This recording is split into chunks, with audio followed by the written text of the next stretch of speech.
Chers abonnés, bonjour. Dans cet exercice, nous allons continuer à appliquer le théorème des fonctions implicites pour résoudre des équations du moment qu'elles sont données par une application de classe C1. Alors, quelle équation cette fois? On s'intéresse au point xy dans R2, tel que exponentielle x plus exponentielle y plus x plus y moins 2 égale 0. Et plus précisément, on veut montrer qu'au voisinage de 0, 0, les solutions de cette équation, on va pouvoir les écrire sous la forme y égale phi de x, où phi, ça va être une application de R dans R, définie sur un voisinage de 0, en intervalle contenant 0, plus spécifiquement. Et ensuite, on verra qu'on peut trouver le développement limité à l'ordre 2 de phi. Donc phi va être, spoiler, une fonction implicite qu'on va trouver en appliquant le théorème des fonctions implicites. Et comme toujours, la première question, c'est à quelle question et en quel point. Alors, à quelle fonction? Ça va être la fonction qui donne l'équation. On pose f qui a xy dans R2, donc dans R croix R, associe exponentielle x plus exponentielle y plus x plus y moins 2.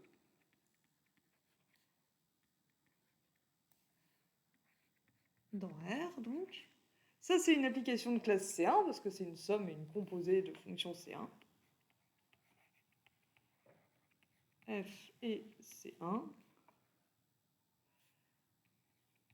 Et sa jacobienne, f et C1 sur R de tout entier.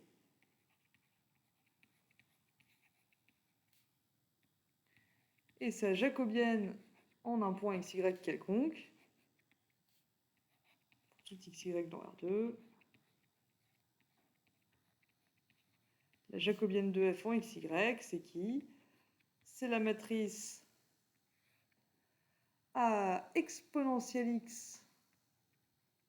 Pardon, c'est une matrice ligne du coup, puisqu'elle représente une application linéaire de R2 dans R, forme linéaire. Exponentielle x, exponentielle y, ça fait 0, x je dérive, ça fait 1, toc, et son deuxième coefficient, exponentielle de y plus 1. Alors, l'exercice a l'air de vouloir qu'on applique le théorème des fonctions implicites au voisinage de 0, 0. Est-ce que ça marche, ça? La première chose qu'on doit vérifier, c'est est-ce que 0, 0 est solution de l'équation. Alors, f de 0, 0, ça fait 1 plus 1 plus 0 moins 2, ça fait bien 0. Et la jacobienne de f en ce point, c'est la matrice ligne de 2. Ou ici, du coup, on a la matrice de l'application linéaire dxf, qui est en fait juste df sur dx.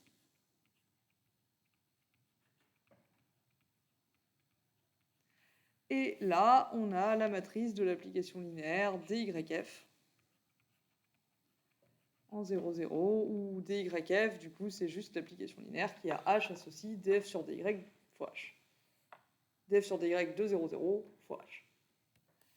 Et du coup, pour pouvoir appliquer le théorème des fonctions implicites, il faut que cette matrice de taille 2 soit inversible. Alors bon, c'est une matrice à un seul coefficient. Ce coefficient, vous serez d'accord avec moi, est non nul. Donc, l'application linéaire dyf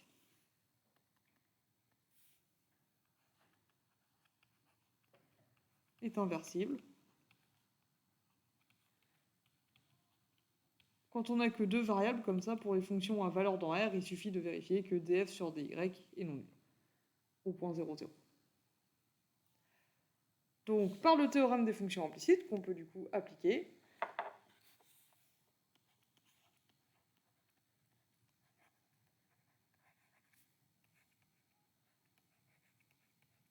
il existe un voisinage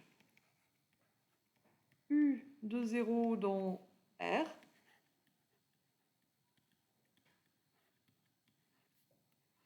V a un autre voisinage de 0 dans R, et phi une fonction qui va de U dans V de classe C1, telle que xy, tel que dans U croix V, f de xy égale 0 si et seulement si y égale phi de x.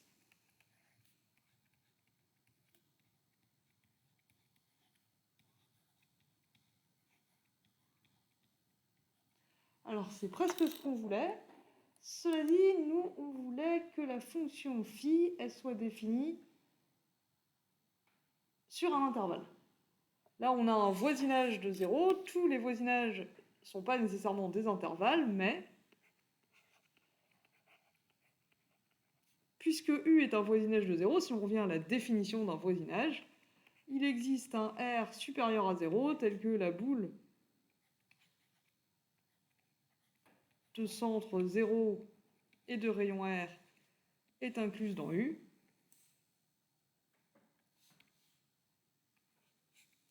Donc ça, c'est l'intervalle moins R. Je vais l'appeler I.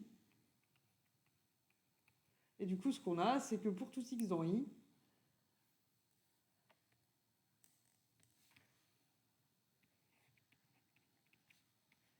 si xy est dans I croix phi de I, c'est ce qu'on obtient en restreignant cette équivalence au point où x est dans I. F de xy égale 0 si et seulement si x appartient à I, qui est bien un intervalle contenant 0, et y égale phi de x. Et c'est bien ce qu'on voulait. Alors, on nous demande le développement limité à l'ordre 2 de phi en 0. Alors, je sais sur votre feuille de TD, c'est marqué à l'ordre 3. On ne va pas le faire, et vous allez rapidement voir pourquoi. De toute façon, le tout, c'est de saisir l'idée. Alors, c'est curieux parce que le théorème des fonctions implicites ne me donne pas, a priori, le développement limité à l'ordre 2 de phi, parce que déjà pour ça, pour avoir un développement limité à l'ordre 2, il faudrait que je puisse dériver phi 2 fois. Et tout ce que me dit le théorème des fonctions implicites, c'est que phi est C1. Voilà, qui est très curieux. Eh bien écoutez, on va voir ce que nous dit le théorème des fonctions implicites, et ensuite on verra ce qu'on peut en déduire. Le théorème des fonctions implicites, il nous dit quand même que la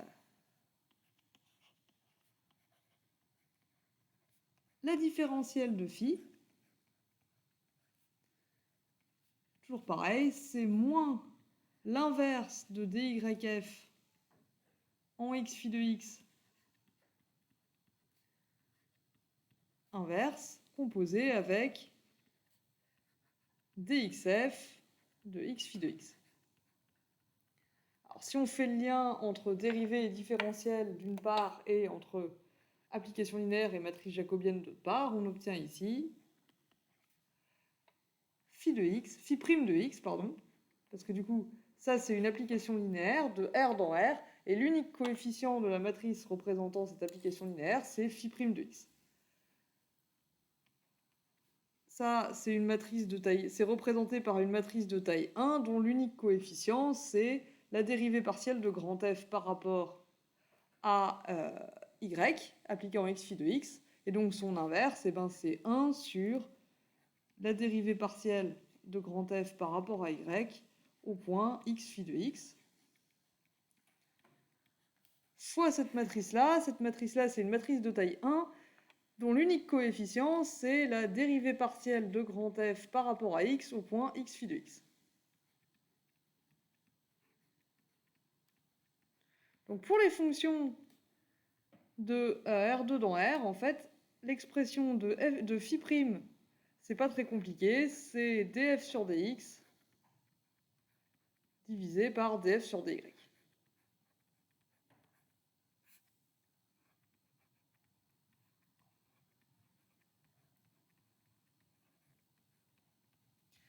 Et ça, c'est qui? Alors, df sur dx, on avait dit que c'était exponentielle x plus 1. df sur dy, c'est exponentielle y plus 1. Donc, si j'applique ça au point x phi de x, ça me donne exponentielle de phi de x plus 1. Ok, ça, c'est phi prime de x. Maintenant, qu'est-ce que je sais? Qu'est-ce que j'observe plutôt? Parce qu'on voit en fait ici, c'est que phi prime, du coup, c'est le quotient d'une fonction C1, exponentielle de x plus 1, par exponentielle de phi de x plus 1. Mais je sais que phi, elle est C1, donc exponentielle de phi de x, elle est aussi C1. Donc exponentielle de phi de x plus 1 aussi, donc en fait, phi prime est C1. Phi prime est C1, c'est un quotient est composé de fonctions C1.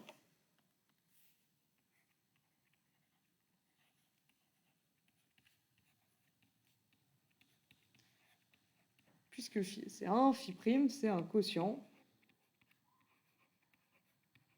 de deux fonctions C1, dont celle du dessous, elle s'annule pas.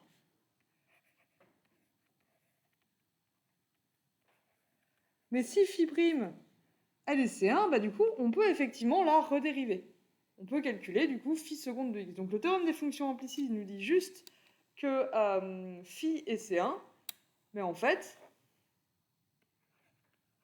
si on écrit ce que nous donne le théorème des fonctions implicites, on obtient en fait que phi est C2, et on peut même calculer sa dérivée seconde, du coup, en faisant la dérivée du quotient, comme vous aimez bien faire, hein. U'(v moins uv' sur v carré, ça va nous donner phi prime de x, moins, du coup le moins il n'a pas bougé, u'. Ah, ça va nous faire exponentielle de x. Alors attendez, qu'est-ce que je raconte? Me serais-je planté dans mes calculs? Donc ça nous fait exponentielle x fois exponentielle phi de x plus 1, pardon. Excusez ce cafouillage. Moins uv' moins phi prime de x exponentielle de phi de x plus 1 fois exponentielle. Il n'y a pas le plus 1 ici. Décidément. C'est toujours aujourd'hui. Toc. Donc la dérivée de phi prime d'exponentielle de phi de x plus 1, a priori c'est ça, fois exponentielle de x plus 1. Le tout divisé par exponentielle de phi de x plus 1, le tout au carré. Alors là, du coup, dans votre feuille de TD, on nous demande le développement limité à l'ordre 3, ce que j'ai changé en développement limité à l'ordre 2. On pourrait en fait, parce que du coup, ici, ce qu'on obtient, c'est que phi seconde, elle est un peu moche, mais on sait que exponentielle x, c'est C1, exponentielle phi de x aussi, phi prime de x, on vient de dire que c'était C1, exponentielle de phi de x aussi. Donc en fait, ça, c'est à nouveau une fonction qu'on peut dériver, c'est à nouveau une fonction C1. Donc si on prenait notre courage à deux mains, on pourrait en déduire qu'en fait phi elle est C3 et calculer la dérivée troisième de phi. On va pas faire ça, parce que j'ai vraiment pas envie de dériver ce truc-là, déjà que vous voyez que je galère avec un quotient. Mais en fait, dans l'idée, on pourrait continuer comme ça, plus ou moins indéfiniment. C'est ce qu'on appelle du bootstrapping. En fait, à chaque étape, on se rend compte que phi est dérivable un cran de plus que ce qu'on aurait cru.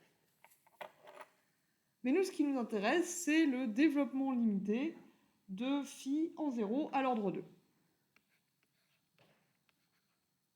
Du coup, ici, il nous faut, donc on va vouloir écrire phi de x. On veut le dl à l'ordre 2, donc on va vouloir écrire phi de x égale phi de 0 plus phi prime de 0 fois x plus 1 demi de phi seconde de 0 fois x au carré, plus un petit o de x2. Donc il nous faut les valeurs de ces fonctions en 0. Puisque 0, 0 est solution de l'équation, forcément, 0 égale phi de 0.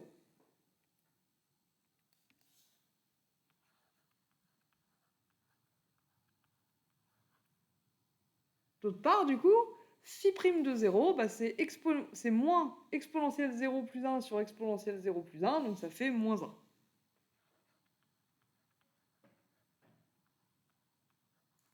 Et du coup, si je vais là, phi seconde de 0, du coup, c'est moins exponentielle 0 fois exponentielle 0 plus 1, donc ça nous fait 2, moins phi prime de 0, c'est-à-dire moins 1, donc plus, fois 1 fois 2, divisé par 4, ça fait 1. Non, ça fait moins 1, à cause du moins qui est là.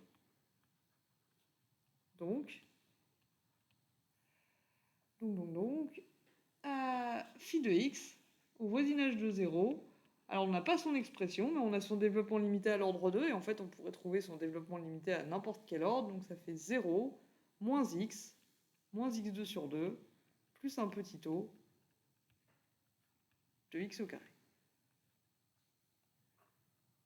Donc c'est une autre des façons dont on peut... certes, le théorème des fonctions implicites, il ne dit pas grand-chose a priori sur phi, mais dans certains cas particuliers, on peut en tirer quand même pas mal d'informations, et notamment, phi de toute façon, elle est définie localement au voisinage de 0, et on peut en tirer son dl à tout ordre. Donc on s'en sort pas si mal finalement en termes de connaissance de la fonction implicite phi.